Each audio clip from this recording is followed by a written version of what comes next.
Hey, what's up, guys? What's going on? I am going to be very, very quick, but I just felt the need to talk about this particular topic because it kind of burns me up a little bit, and I have some thoughts on it that I'd like to share with you guys if you will lend me your ear for just a moment. There is a brother down in Mississippi. We know the criminal justice system is screwed up. We know what they're doing to black men. We know what they're doing to our community. We know how they've destroyed our families. We know what the agenda is.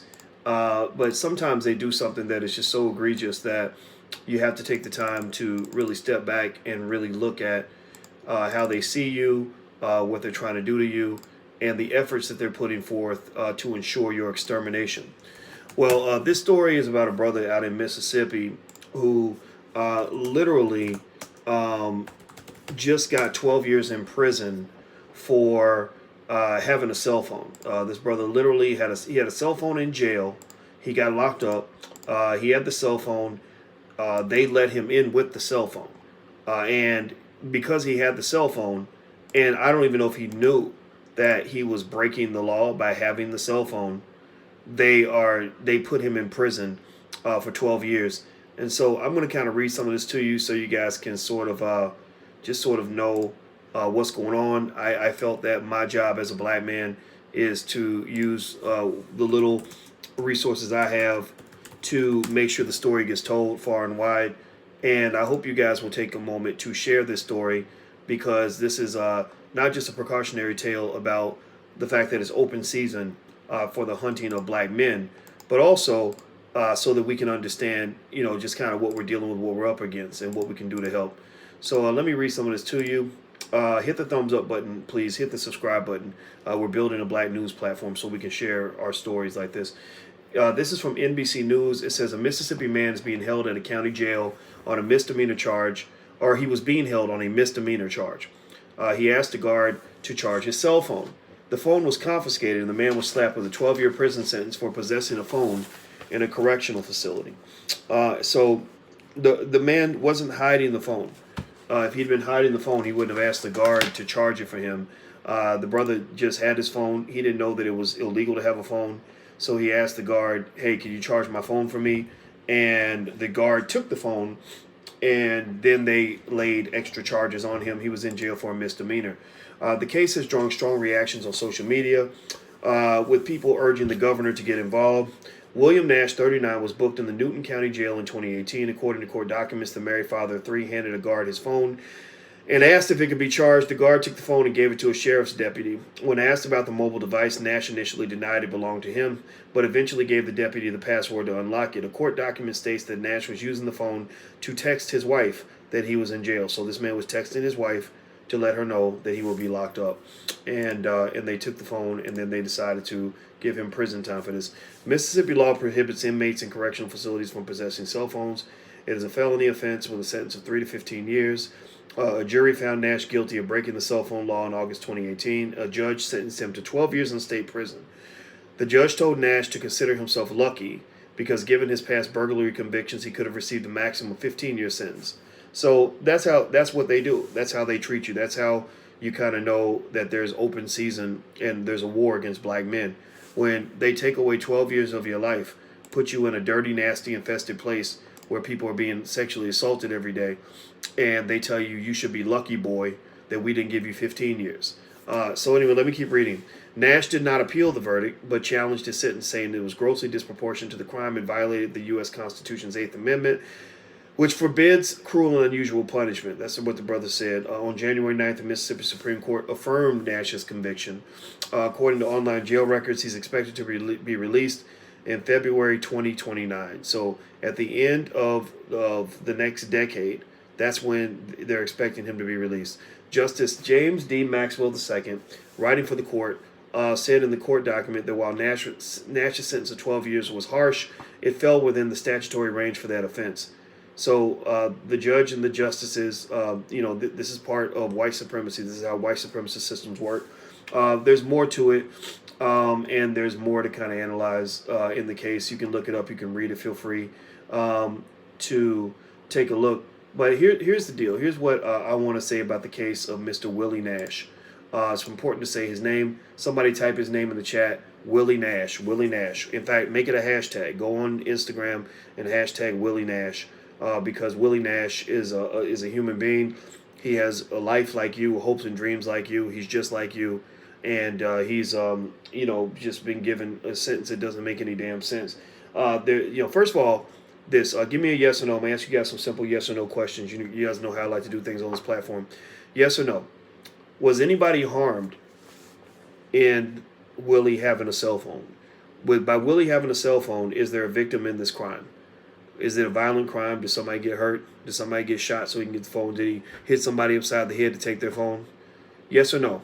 Was there a victim in this crime anywhere because Willie used his phone? Is there a victim? The answer is no. Second question. If Willie gets into jail with the phone and Willie doesn't know that it's illegal to have a phone, and he asked the guard to charge his phone, given that he asked the guard to charge his phone for him, do you think that Willie even knew that it was wrong for him to have a phone in the jail? Like, yes or no? Did you think that he even knew that it was illegal? Did he know that he had broken the law? Yes or no? Give me a yes or no. Next question I want to ask. Given that Willie had the phone in the jail and the guards let him into jail with that phone, was it Willie's fault? Yes or no? Was it Willie's fault that he even had the phone in the first place? Like, I mean, was it his fault or was it the guards' fault? Yes or no? I mean, who do you blame for that? Him or the guards? You blame the guards, right? It's not his fault. Willie, not first. So here you have something where there is no victim in this crime. Nobody got hurt. This is not a violent offense.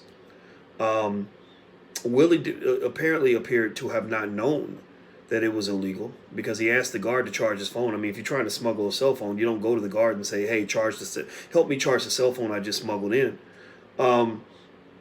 Also, the reason that the phone was in jail in the first place was because the guards let that phone in. They let him in with that damn thing.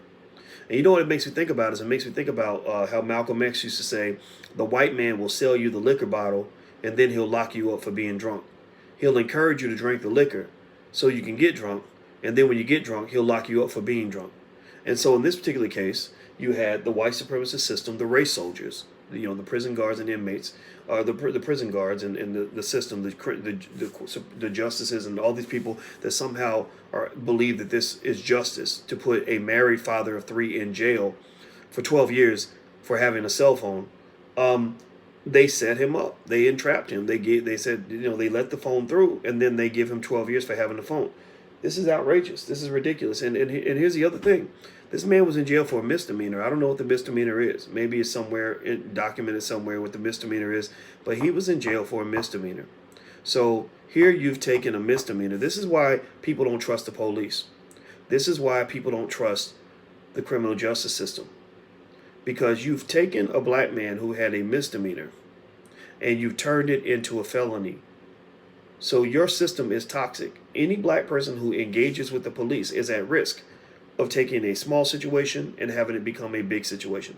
When a cop decides to stop and frisk you on the street for no reason, and you ain't done nothing to nobody and broke no laws, just you resisting him frisking you and saying, "I don't want to talk to you," or "Get off of me," suddenly turns a harmless situation into a worse situation. It takes something small and makes it something big. So they're not solving the problem of crime. They are creating criminals. They are manufacturing criminals the same way you manufacture new cars at a Ford assembly lot. They are mass producing criminals with their system. So your system is not one that is designed to alleviate crime. It is not a criminal justice system. It is a criminal creation system. You're creating criminals by the way you're dealing with American citizens who ain't hurt nobody.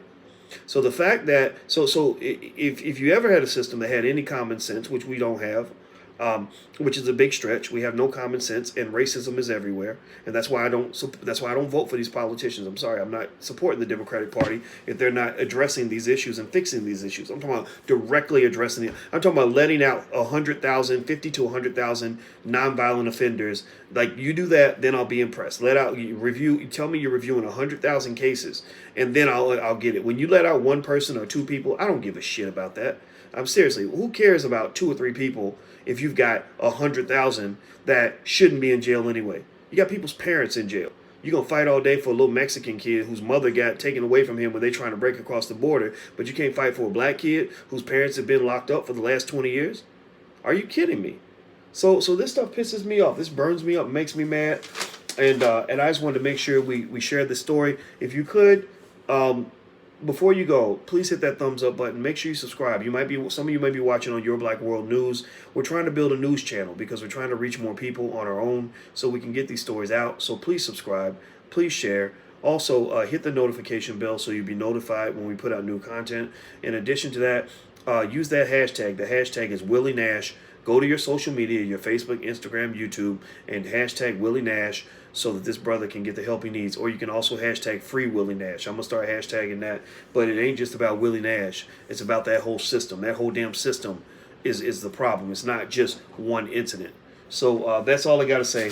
I got to roll. You guys have a good night, and thanks for listening. I'll see you soon. I'm Dr. Boyce Watkins. If you want to learn more about me and the stuff we got going on, feel free to go to boycewatkins.com. That's boycewatkins.com. I'll see you guys soon. Take care. Peace.